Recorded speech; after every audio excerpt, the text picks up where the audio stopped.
വീഡിയോസോ അല്ലെങ്കിൽ യൂട്യൂബ്സ് ഒന്നും കാണിച്ചു കൊടുക്കുന്നത് നല്ലതല്ല. അവരുടെ പാരൻസ് നിർബന്ധമായിട്ട് അറിഞ്ഞിരിക്കേണ്ട കുറച്ച് കാര്യങ്ങളെക്കുറിച്ച് ഡിസ്കസ് ചെയ്യാനാണ് കേട്ടോ. അപ്പോൾ അവരുടെ മെൻ്റൽ ഡെവലപ്മെൻറ്റ് അവർ നല്ല രീതിയിൽ ഇംഗ്ലീഷ് സംസാരിക്കാൻ ട്രൈ ചെയ്യുന്നുണ്ട്.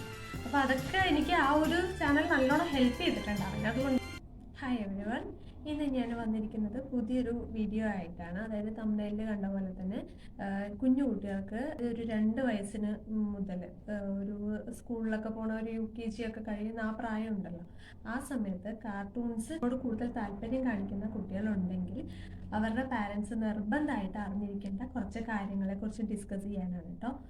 ഈ വീഡിയോയിലൂടെ ഒരിക്കലും കാർട്ടൂൺസ് കാണാനായിട്ട് കുട്ടികളെ പ്രോത്സാഹിപ്പിക്കുന്നതല്ല. ഇത് എൻ്റെ കുറച്ച് എക്സ്പീരിയൻസ് ഞാൻ നിങ്ങൾക്ക് ഷെയർ ചെയ്യാമെന്ന് വിചാരിച്ച് ചെയ്യുന്നൊരു വീഡിയോ ആണ്. ന്യൂക്ലിയർ ഫാമിലിയിലുള്ള ആൾക്കാരാണെങ്കിൽ അവർ അമ്മമാർക്ക് വീട്ടിലെ കാര്യങ്ങളും കൂടെ ചെയ്യണം എന്നുണ്ടെങ്കിൽ കുഞ്ഞുങ്ങൾ ഉറങ്ങാത്ത സാഹചര്യം ആകുമ്പോൾ എന്താ ചെയ്യുക, നമ്മൾ ഇപ്പം TV-യിലോ അല്ലെങ്കിൽ ഫോണുണ്ടെങ്കിൽ ഫോണിലോ അല്ലെങ്കിൽ അതുപോലെ ലാപ്ടോപ്പിലൊക്കെ കാർട്ടൂൺസ് വെച്ച് കൊടുത്ത് അല്ലെങ്കിൽ വീഡിയോസ് വെച്ച് കൊടുത്തിട്ട് കുട്ടികളെ ഒരു ഭാഗത്ത് ഇരുത്തിയിട്ടായിരിക്കും നമ്മൾ നമ്മുടെ പണിക്ക് പോകുക അല്ലേ. അങ്ങനെയുള്ള സാഹചര്യങ്ങൾ വരുന്ന സമയത്ത് ചില കാര്യങ്ങൾ കൂടെ ഒന്ന് ശ്രദ്ധിച്ചു കഴിഞ്ഞാൽ ആ കാണിച്ചു കൊടുക്കുന്ന വീഡിയോസ് അവർക്ക് കുറച്ചുകൂടി യൂസ്ഫുൾ ആവും. 2.25 വയസ്സാകുമ്പോഴത്തേക്കും എൻ്റെ മോനൊരു റൈംസിനോട് കൂടുതൽ താല്പര്യം വന്നു. ഒരു 10 റൈംസോളം അവൻ നന്നായിട്ട് പാടുമായിരുന്നു കേട്ടോ. കാരണം അവന് ഞാൻ അറിയാതെ ഇൻട്രൊഡ്യൂസ് ചെയ്തു പോയ ഒരു ചാനൽ. അപ്പോൾ ഈ വീഡിയോയിലൂടെ ഞാൻ ഉദ്ദേശിക്കുന്നത് ഏത് കുഞ്ഞുങ്ങളെയും അധികമായിട്ട് വീഡിയോസോ അല്ലെങ്കിൽ യൂട്യൂബ്സോ ഒന്നും കാണിച്ചു കൊടുക്കുന്നത് നല്ലതല്ല. അത് തന്നെയാണ് എൻ്റെ അഭിപ്രായം. പക്ഷേ അങ്ങനെ ഒരു സാഹചര്യം നിലവിലുള്ള പാരൻസ് അത് അവർക്ക് കുറച്ചുകൂടെ യൂസ്ഫുൾ ആവുന്ന രീതിയിൽ, അതായത് വളർന്നു വരുന്ന കുട്ടികളാണ്, അപ്പോൾ അവരുടെ മെൻ്റൽ ഡെവലപ്മെൻറ്റ്, വോക്കൽ ഡെവലപ്മെൻ്റ് ഒക്കെ നല്ലോണം ഫാസ്റ്റായിട്ട് നടക്കുന്ന ഒരു പ്രായമാണ് ഈ 2 വയസ്സ് അല്ലെങ്കിൽ 1.5 വയസ്സ് മുതൽ ഒരു 5 വയസ്സ് വരെ എന്ന് പറയുന്നത്. ആദ്യമായിട്ട് ചെയ്യുന്ന വീഡിയോ ആയതുകൊണ്ട് അതിൻ്റെതായ നിറയെ മിസ്റ്റേക്സുകൾ ഉണ്ടാവും, ഒന്ന് ക്ഷമിക്കുക. എൻ്റെ മോനും എഫക്റ്റീവായി തോന്നിയിട്ടുള്ള കുറച്ച് യൂട്യൂബ് ചാനൽസ് നിങ്ങളെ പരിചയപ്പെടുത്താമെന്ന് വിചാരിച്ച് മാത്രം വന്നിരിക്കുകയാണ്. അപ്പം ആദ്യം ഞാൻ പറയാൻ പോകുന്നത്, നമ്മൾ 2 വയസ്സ് പ്രായമുള്ള കുഞ്ഞുങ്ങളാണ് നമ്മുടെ വീട്ടിലുള്ളതെന്നുണ്ടെങ്കിൽ സംസാരിക്കാൻ തുടങ്ങുന്ന കുട്ടികളായിരിക്കും അല്ലേ. അപ്പോൾ ആ കുഞ്ഞുങ്ങൾക്ക് യൂസ്ഫുൾ ആവുന്ന അതിനനുസരിച്ച് ഇപ്പോൾ പാട്ട് കേൾക്കാൻ ഇഷ്ടമുണ്ടാവും. അപ്പോൾ അങ്ങനെയുള്ള പ്രായത്തിൽ നമ്മൾ റൈംസ് കൂടുതൽ ഉൾപ്പെടുത്തിയിട്ടുള്ള കുറച്ച് കാർട്ടൂൺസ് ഇൻട്രൊഡ്യൂസ് ചെയ്യുന്നതായിരിക്കും നല്ലത്. ഇപ്പോൾ കാർട്ടൂൺസ് എപ്പോഴെങ്കിലും കാണിച്ചു കൊടുക്കുന്നുണ്ടെങ്കിൽ ഇങ്ങനെയുള്ള കാർട്ടൂൺസ് കാണിച്ചു കൊടുക്കാം. ഇപ്പം ഞാൻ ഇവിടെ പറയാൻ പോകുന്നത് അങ്ങനെയുള്ള എനിക്ക് നല്ലത് എന്ന് ഫീലായിട്ടുള്ള കുറച്ച് യൂട്യൂബ് ചാനൽസിൻ്റെ കുറച്ച് പേരുകളാണ് കേട്ടോ. ആദ്യം തന്നെ ഞാൻ എൻ്റെ മോന് ചെയ്തിട്ടുണ്ടത് കൊക്കോമലൻ കാണിച്ചു കൊടുക്കുമായിരുന്നു. നല്ല യൂട്യൂബ് ചാനലാണ്, അതായത് ഏകദേശം എല്ലാ പാരൻസും അറിയാവുന്ന ഒരു ചാനലാണ് ഈ കൊക്കോമലൻ എന്ന് പറയുന്നത്. അപ്പം അത് കാണിച്ചു കൊടുത്തിട്ടുണ്ട്. അതിനേക്കാൾ എൻ്റെ മോന് എഫക്റ്റീവായി ഫീലായിട്ടുള്ള ചാനലാണ് ലൂലു കിഡ്സ് എന്ന് പറയുന്ന ഒരു ചാനൽ. വളരെ എഫക്റ്റീവാണ് കേട്ടോ. കുഞ്ഞു കുട്ടികൾക്ക്, അതായത് റൈംസ് പാടി തുടങ്ങുന്ന കുട്ടികൾക്ക് നല്ല ഈണത്തിൽ ചൊല്ലാൻ പറ്റുന്ന രീതിയിൽ, കണ്ണിന് ഇഷ്ടപ്പെടുന്ന രീതിയിലൊക്കെ വീഡിയോസ് അതിലകത്തുണ്ട്. അപ്പോൾ ഒന്ന് ട്രൈ ചെയ്ത് നോക്കുക അങ്ങനെയുള്ള കുട്ടികളുണ്ടെങ്കിൽ. അത് കഴിഞ്ഞ് അടുത്ത സ്റ്റേജ് എന്ന് പറയുന്നത്, നമുക്കറിയാം ഈ ഒരു പ്രായത്തിൽ തന്നെയാണ് നമ്മൾ കളേഴ്സൊക്കെ ഒന്ന് ഡിഫറൻഷ്യേറ്റ് ചെയ്യാൻ പഠിക്കുന്നത് അല്ലെ കുഞ്ഞു കുട്ടികളെ.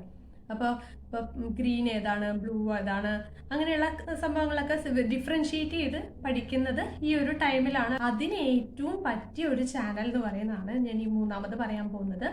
കളർ ബ്ലോഗ്സ് എന്ന് പറയുന്ന ഒരു ഇംഗ്ലീഷ് യൂട്യൂബ് ചാനലുണ്ട്. ഞാൻ പറ്റിയാൽ ഈ ചാനലിൻ്റെയൊക്കെ ലിങ്ക് ഡിസ്ക്രിപ്ഷൻ ബോക്സിൽ കൊടുക്കാം കേട്ടോ, ഒന്ന് ചെക്ക് ചെയ്ത് നോക്കുക. കളർ ബ്ലോഗ്സ് എന്ന് പറയുന്നത് ഇതുപോലെ പല ടൈപ്സ് കളേഴ്സിൻ്റെ ബ്ലോക്കുകളാണ്. ഗെയിംസിലൂടെയൊക്കെ കുഞ്ഞുങ്ങളിലേക്ക് കളേഴ്സിൻ്റെ പ്രത്യേകതകൾ, ഏതൊക്കെ കളേഴ്സ് എവിടേക്കാണ് കാണുക, അങ്ങനെയുള്ള ഡിഫറൻഷ്യേറ്റ് ചെയ്ത് അറിയാൻ പറ്റുന്ന ഒരുപാട് രസകരമായ കളികളിലൂടെയാണ് ചാനൽ സെറ്റ് ചെയ്ത്. എൻ്റെ പ്രായത്തിലൊക്കെ ഞാനൊരു 7th 8th ആണെന്ന് തോന്നുന്നു ഈ പ്രൈമറി കളേഴ്സും സെക്കൻഡറി കളേഴ്സൊക്കെ കൂടുതലായിട്ട് പഠിച്ചിട്ടുള്ളത്. പക്ഷേ എൻ്റെ മോന് ഈ ഒരു ചെറിയ പ്രായത്തിൽ തന്നെ അവന് ഈ പ്രൈമറി കളേഴ്സ് അറിയാം, മിക്സിങ് കളേഴ്സ് അറിയാം, സെക്കൻഡറി കളേഴ്സ് അറിയാം, അങ്ങനെ എല്ലാം അവന് തിരിച്ചറിയാൻ പറ്റുന്നുണ്ട് അല്ലേ. കുഞ്ഞുങ്ങളെ ഒരിക്കലും ഒരു കാര്യം ചെയ്യാൻ വേണ്ടി അല്ലെങ്കിൽ ഒരു സാധനം കാണിക്കാൻ വേണ്ടി കമ്പൽ ചെയ്യരുത്. അവർക്ക് ഇഷ്ടമാണെങ്കിൽ അത് കണ്ടോട്ടെ. ആദ്യം നമ്മൾ ചെയ്യേണ്ടത് പാരൻസ് ആ ഒരു വീഡിയോസ് അല്ലെങ്കിൽ അതൊന്ന് കണ്ടു നോക്കുക. ഇത് മോന് രസകരമായി തോന്നും അല്ലെങ്കിൽ മോൾക്ക് രസകരമായി തോന്നും എൻ്റെ കുഞ്ഞിനും ഒക്കെ ആയിരിക്കും എന്ന് തോന്നുമെങ്കിൽ മാത്രം അത് ഇൻട്രൊഡ്യൂസ് ചെയ്യാൻ മതി. അല്ലെങ്കിൽ ആ കുഞ്ഞുങ്ങൾ ഏതാണ് ഇഷ്ടപ്പെടുന്നത് അത് കണ്ട് അങ്ങോട്ട് പോയിക്കോട്ടെ. അപ്പം അതാണ് മൂന്നാമത്തെ ചാനൽ. പിന്നെ ഇനി രണ്ടെണ്ണം ഞാൻ പറയാൻ പോകുന്നത് സ്കൂളിലേക്ക് കടന്ന കുട്ടികൾ. ഇപ്പം നഴ്സറി KG പഠിച്ചുകൊണ്ടിരിക്കുന്ന കുഞ്ഞുങ്ങൾക്ക് ഏറ്റവും യൂസ്ഫുൾ ആവുന്ന കാര്യമാണ് കേട്ടോ. അത് ഈ ആൽഫബറ്റ്സ് പഠിച്ചു തുടങ്ങുമ്പോൾ തന്നെ അതിൻ്റെ ഫോണിക്സും കൂടെ കിട്ടുകയാണെങ്കിൽ അവർക്കത് നല്ല യൂസ്ഫുൾ ആയിരിക്കും. അപ്പോൾ അതിന് ഏറ്റവും പറ്റിയൊരു ചാനലെന്ന് എനിക്ക് ഫീൽ ആയിട്ടുള്ള, എൻ്റെ മോന് ഏറ്റവും യൂസ്ഫുൾ ആയി വന്നിട്ടുള്ള ഒരു ചാനലാണ് ആൽഫ ബ്ലോഗ്സ് എന്ന് പറയുന്നത്. അതിലെന്താന്ന് വെച്ചാൽ ഈ ആൽഫ ബ്ലോഗ്സ് ചാനലിൽ കുറേ ആൽഫബറ്റ്സ് ഇങ്ങനെ ബ്ലോഗ്സുകൾ വരുമ്പം തന്നെ അവരുടെ സൗണ്ട്സ് ഉണ്ടാക്കിയിട്ടാണ് വരിക. അപ്പോൾ A ആണെങ്കിൽ അ എന്നുള്ള ഫോണിക്സ് സൗണ്ട് വരും.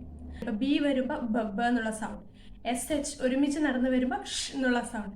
അങ്ങനെ അവർക്ക് ഓരോ ലെറ്റേഴ്സ് പരിചയപ്പെടുന്നതിനോടൊപ്പം തന്നെ അതിൻ്റെ സൗണ്ട് കൂടെ അറിയാൻ പറ്റും. ഇത് നോക്കുക, പാരൻസ് ആദ്യം ഒന്ന് നോക്കിയതിന് ശേഷം മാത്രം വേണമെന്നുണ്ടെങ്കിൽ കുഞ്ഞുങ്ങൾക്ക് കാണിച്ചു കൊടുക്കാം കേട്ടോ. ഇത് പറയാനുള്ള ഒരു റീസൺ എന്ന് വെച്ചാൽ എൻ്റെ മോന് ഈ ഒരു 4-4.5 വയസ്സിൽ തന്നെ ഇംഗ്ലീഷ് സെൻറ്റൻസ് കൂട്ടി വായിക്കാൻ അറിയാം. ഒന്ന് ട്രൈ ചെയ്ത് നോക്കുക, യൂസ്ഫുള്ളാണ്. എനിക്ക് യൂസ്ഫുള്ളായി തോന്നി, എൻ്റെ മോന് നല്ല യൂസ്ഫുള്ളായി തോന്നി. അതുകൊണ്ട് നിങ്ങൾക്ക് ഷെയർ ചെയ്തെന്ന് മാത്രം. പിന്നീട് ഞാൻ ലാസ്റ്റായിട്ട് പറയാൻ പോകുന്നത്, സ്കൂളിൽ പഠിക്കുന്ന ഏകദേശം ഒരു 70% കുട്ടികളോട് നിങ്ങൾക്ക് പഠിക്കാൻ കുറച്ച് ഡിഫിക്കൽട്ട് ആയിട്ടുള്ള സബ്ജക്റ്റ് ഏതാണ് എന്ന് ചോദിക്കുകയാണെങ്കിൽ എപ്പോഴും പറയുന്നത് മാത്സ് എന്നായിരിക്കും അല്ലേ. അതിന് ഒരു മാത്സിൻ്റെ കളികൾ അങ്ങനെയുള്ള സംഭവമൊക്കെ ഒന്ന് ചെറു പ്രായത്തിൽ തന്നെ ഇൻട്രൊഡ്യൂസ് ചെയ്യാൻ പറ്റിയാൽ ആ കുട്ടികൾക്ക് മാത്സിനോടുള്ള അല്ലെങ്കിൽ ആ പ്രത്യേക സബ്ജക്റ്റിനോടുള്ള പേടി ഒരുവിധം മാറിക്കിട്ടും. അങ്ങനെ മാത്സിനോടുള്ള ഇഷ്ടവും താല്പര്യവും വളർത്തിയെടുക്കാൻ പറ്റുന്ന ഒരു ചാനലാണ് ഞാൻ ഈ ലാസ്റ്റായിട്ട് പറയാൻ പോകുന്നത്, number blogs, the 5th one. ആരെങ്കിലും യൂസ് ചെയ്തവരുണ്ടെങ്കിൽ അതൊന്ന് കമൻറ്റ് ചെയ്യണേ.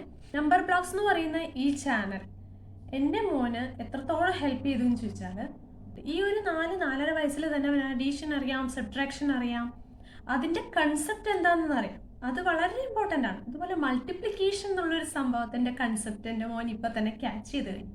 അപ്പം അതുപോലെ തന്നെ ഇതിൽ ഇമ്പോർട്ടൻ്റ് ആയിട്ടുള്ളൊരു സംഭവം മൾട്ടിപ്ലിക്കേഷൻ ടേബിൾ സോങ് പോലെ നല്ല രസകരമായിട്ട് കൊണ്ടുപോകുന്നുണ്ട്. എൻ്റെ വലിയ കുട്ടികളോട് തന്നെ നമ്മൾ ചോദിക്കുകയാണ്, ഒരു 1 മില്യണിൽ എത്ര സീറോസ് ഉണ്ടെന്ന് ചോദിച്ചാൽ ഒന്ന് ആലോചിച്ച് പോകും അല്ലേ. നമ്മൾ തന്നെ ചിലപ്പോൾ ഒന്ന് ആലോചിച്ചു പോകും. എൻ്റെ മോൻ ഈസി ആയിട്ട് പറയാം 1 മില്യൺ, 1 ട്രില്യൺ, 1 ബില്യൺ, ഇതിലെല്ലാത്തിലും എത്ര സീറോസ് ഉണ്ട് അവനാണ് എനിക്ക് പറഞ്ഞു തരാറ്. അപ്പം അങ്ങനെ കുട്ടികൾക്ക് കളികളിലൂടെ നല്ല രസത്തിൽ മാത്സിന് ഇൻട്രസ്റ്റ് വളർത്തിയെടുക്കാൻ ഏറ്റവും ഹെൽപ്പ് ചെയ്യുന്നൊരു ചാനലായിട്ട് എനിക്ക് ഈ നമ്പർ ബ്ലോഗ്സ് തോന്നി. മസ്റ്റായിട്ട് പാരൻസ് ട്രൈ ചെയ്ത്, ബാക്കി ഒന്നും ട്രൈ ചെയ്തില്ലെങ്കിലും ഈ ഒരു നമ്പർ ബ്ലോഗ്സ് എന്നുള്ളൊരു ചാനൽ മസ്റ്റായിട്ടൊന്ന് ട്രൈ ചെയ്ത് നോക്കുക കേട്ടോ. ഈ വീഡിയോയിലൂടെ ഞാൻ ഒരിക്കലും കാർട്ടൂൺസ് കാണാനോ അല്ലെങ്കിൽ കുഞ്ഞുങ്ങൾക്ക് മൊബൈൽ ഫോൺ കൊടുക്കാനോ യൂട്യൂബ് കാണിച്ചു കൊടുക്കാനോ വേണ്ടി ഒരിക്കലും പ്രോത്സാഹിപ്പിക്കുകയല്ല. എന്തെങ്കിലും കാർട്ടൂൺസ് കണ്ട് അല്ലെങ്കിൽ എന്തെങ്കിലും വീഡിയോസ് അല്ലെങ്കിൽ സ്ക്രോൾ ചെയ്ത് പോകുന്ന ഇൻസ്റ്റാഗ്രാമിലൊക്കെ സ്ക്രോൾ ചെയ്ത് പോകുന്ന കുട്ടികളെ കണ്ടിട്ടുണ്ട്. അങ്ങനെയൊക്കെ ഇരിക്കുന്ന കുഞ്ഞുങ്ങളുണ്ടെങ്കിൽ അവർക്കതൊന്ന് ലേണിങ്ങിന് കൂടെ ഹെൽപ്പ് ചെയ്യുന്ന രീതിയിലേക്ക് മാറ്റിയെടുക്കാൻ പറ്റുമെങ്കിൽ പാരൻസ് തന്നെ ഒന്ന് ട്രൈ ചെയ്യുക. അപ്പം വീഡിയോ ഇഷ്ടമായവരൊന്ന് ലൈക്ക് ചെയ്യുക, സബ്സ്ക്രൈബ് ചെയ്യാതെ കാണുന്നവരൊന്ന് സബ്സ്ക്രൈബ് ചെയ്ത് സപ്പോർട്ട് ചെയ്യുക. പിന്നെ നിങ്ങളുടെ വിലയേറിയ അഭിപ്രായങ്ങൾ കമൻറ്റിലൂടെ അറിയിക്കുക. നല്ലൊരു വീഡിയോ ആയിട്ട് വീണ്ടും കാണാം. അതുവരേക്കും നന്ദി.